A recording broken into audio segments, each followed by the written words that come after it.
Greetings, YouTubians, and welcome back to Wayne Sharp World, where today we're going to be taking a look at one of the more impressive knives of the year so far, and also one of the more unique knives, as well as another play on the crossbar style lock. But this isn't just a play, this is actually a little bit more innovation added to the crossbar lock. Very excited to bring to you this knife right here. This here is the Kizer Drop Bear. Now, before I go any further into this review, I'd like to thank you guys for tuning in today. If you like what you see, please do me a huge favor. Hit that subscribe button, follow along, and I will continue to bring you the content. Now, real quick, let's take a look at some overall specs on this knife right here. We have an overall length of 7.15 inches, a blade length coming in at 2.97 inches, and a blade width right at 1 inch. Blade thickness on this guy is 114 thousandths, with a blade material of 154 cm, and we have a drop point style blade with a nice high flat grind, a handle length coming in at 4.17 inches, and a handle thickness at 490 thousandths. Handle width on this guy is just over an inch, coming in at 1.06 inches, and we have a handle material here of aluminum scales with a stainless steel skeletonized liners on each side, as well as the locking mechanism. What we have here is a crossbar style lock, but it's elevated, it's innovated. This here is the clutch lock.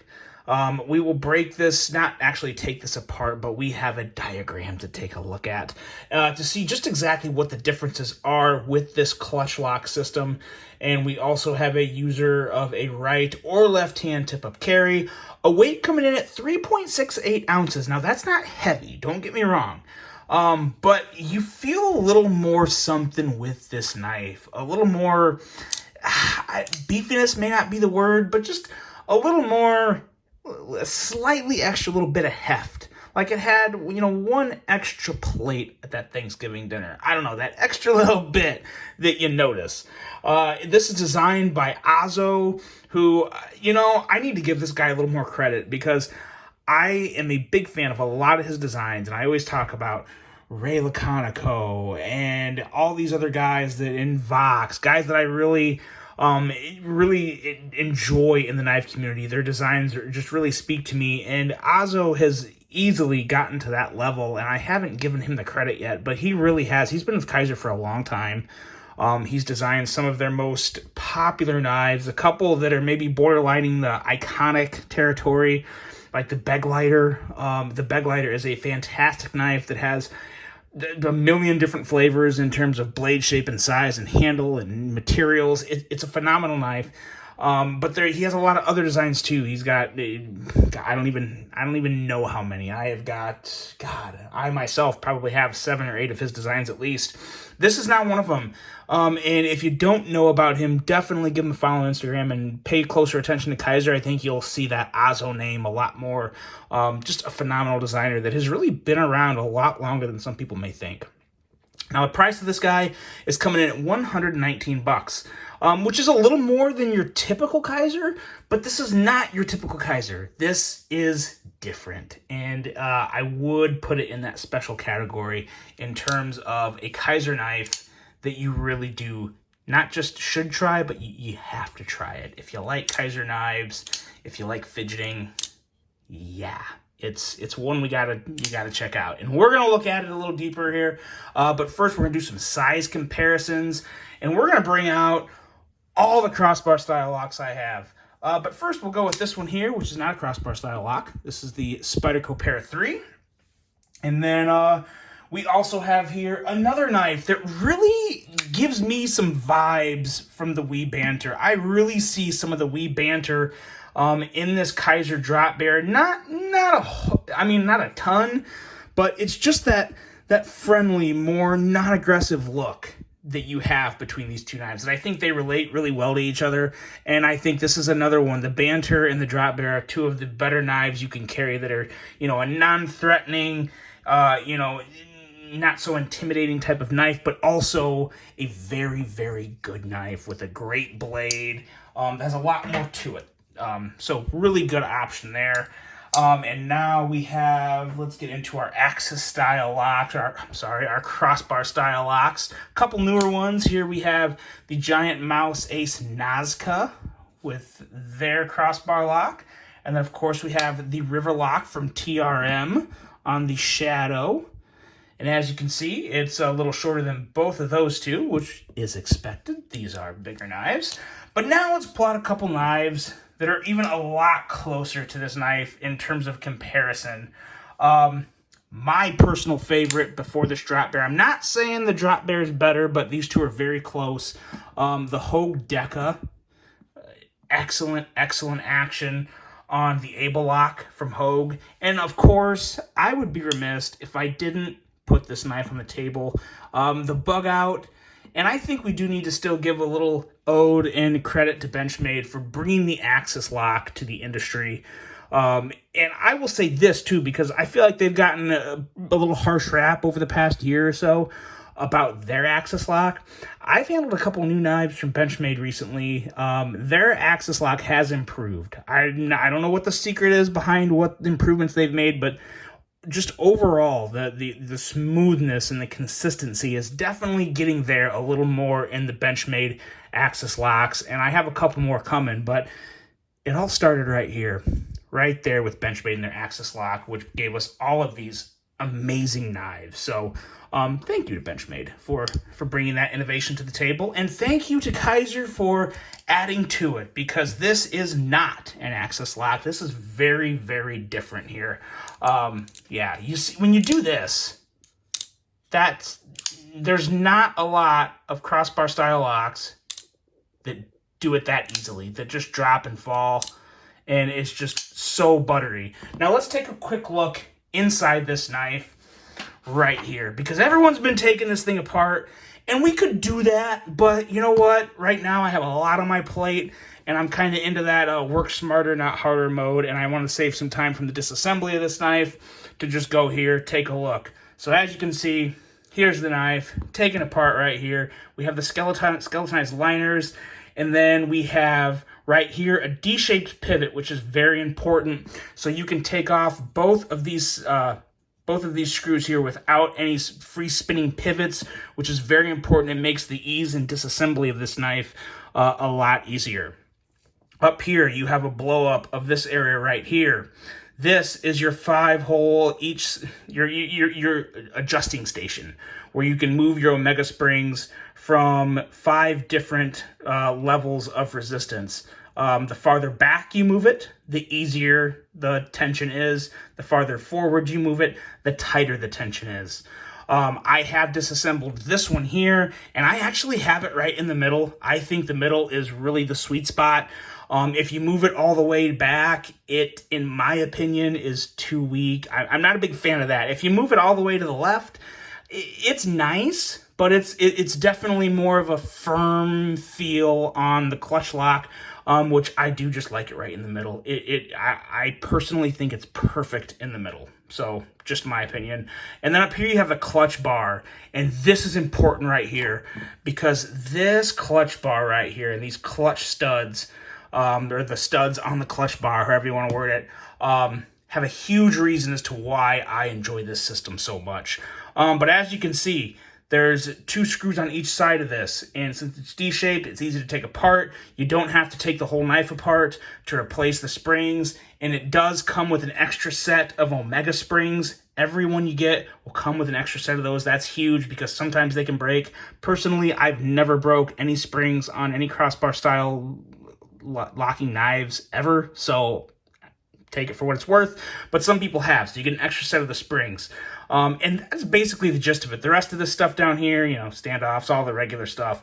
But the D-shaped pivot, the way this is set up right here to where you can just basically take this bar, move it down, take the springs off. You can take this whole system apart without having to take these skeletonized liners apart. And that's what can make it a little difficult with a regular crossbar style lock. So very, very different setup they have here, and very nice. And another thing that is worth noting on this knife is it's running on bearings. As you can see here, let's see, you can see them in there. Yeah, there they are. Most people know what they're looking for. Yeah, the little balls right there. So you got bearings, which obviously makes a huge difference. Most crossbar style locks are going to run on washers, so that is a difference right there. That's what makes that so easy to do. I was doing it so easy. There you go. Very, very easy to just roll that blade in from an open position. Now let's get into the actual knife and talk about it in kind of the Wayne Sharp World style, starting with the blade. Again, a very non-aggressive drop point blade, but I really like the grind lines on this. I love the swedge up here, how it all kind of meets at the tip.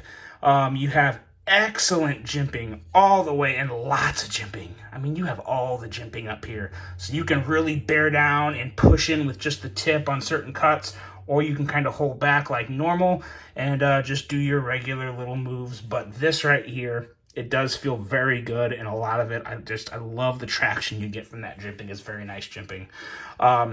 Even just the grind on the high flat grind here, the way it slightly angles up along the blade and meets with the swedge and goes in, it just looks good. It looks really good in a non-aggressive manner. So I think Kizer and Azo really put all the lines together on this one, especially on the blade. And then when you get into the handle, but the blade, let's talk about the edge. How could I forget about the edge?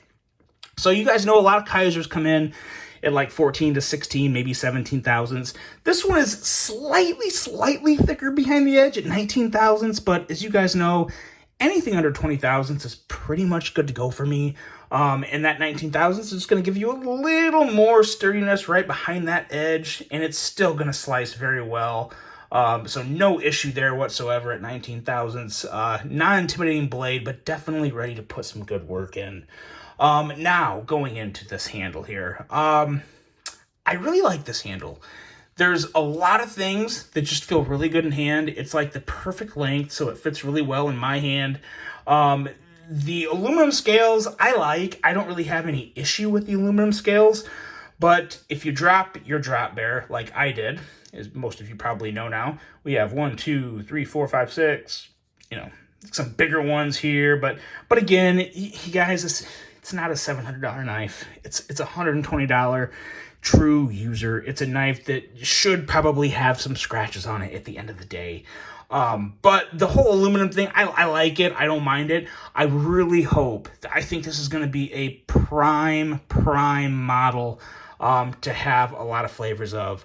I would love to see some carbon fiber. I'd love to see some titanium. I'd love to see some micarta, of course. And even G10. I think this would be a hit in G10 because it's too good to have just aluminum scales on. And if I know Kizer well enough, and I've got a pretty good sense of how they work, they're probably already working on other flavors of this model, as they should, because it really is a hit. One thing that I don't love, I like it, but I would like to see a little improvement, is the clip back here. Now, I like the design of it. This is a slightly different design clip, which is nice. It's not fully recessed, but I don't really need that. The screws are recessed. There's plenty of room. It's good to go there. I wouldn't mind seeing it a little shorter. Just a little shorter. Maybe like a bug out style clip. I think something like that would look really good. It doesn't have to be quite that short, maybe something in the middle, but even if it was at this exact length of the bug out clip, I would really like that. I just think this is maybe just a hair too long. Again, that's a very personal preference, but, and I don't feel it really bad in hand. I mean, I feel it, it's a clip, no hot spots, nothing like that. But I would like to see it just a little shorter. I think that would look a little better and obviously work just as well because it's not a big knife. So, one little nitpicky improvement I made there was that. But outside of that, it's a very smooth handle. It feels real good in hand. I don't have any massive complaints. I just really, the moment I got this knife in hand, I started doing this and it's just so addictive. Let's talk about the action. Let's get into that because there's really not a lot of crazy different things to say about it, but there's just something about these clutch lock studs here, or clutch bar studs. They're really, really nice. I think a lot of people, because I personally love the studs on the Deca, on the Hogue models, but it can be a little sharp around the edges. Some people complain about that. This is basically able lock studs without the sharp parts. And they do stick out a little more too compared to the Deca. As you can see right there, they do stick out a little more, which make them even easier to fidget with and close the blade. You can use both, or you can use one. They're both super functional and work just fine. So these studs here, I am a huge fan of. These are arguably my favorite studs on any crossbar style lock. And when it comes to the overall action, I can say this right now with 100% confidence. This is the best fidgety action on any type of crossbar style lock I've come across. It is beyond addictive. I mean, I found myself doing this before without even realizing it. You just kind of get into your little mode where I'm watching TV, you're looking at another knife, looking at what I want to review, what I want to get in next, or content ideas, all sorts of things, and I'm just doing this, just kind of enjoying my life. But yeah, it's really that easy, that fidgety, that nice. If my clumsy self can sit here and talk and do that, that really speaks a lot for just how fidgety it is. So excellent action. Love the addition of the bearings instead of washers, and the adjustment on the Omega spring is fantastic. Combined with the clutch lock studs here, guys, this is an absolute winner. I'm a huge fan of this knife. I cannot wait to see the other versions they come out with, because I will be buying more. I think this is a great knife that would make a good gift, because it's right at that price range to where it's a decent amount of money and you get some good quality, and it's a real good option for a lot of people. And if you're looking to get into that crossbar style game in terms of your EDC knife, this is one you really should look at. Buy it if you can. Of course, it'll be linked below. Use my discount code Wayne's World for 10% off at Mojave Outdoor. That also works on Amazon.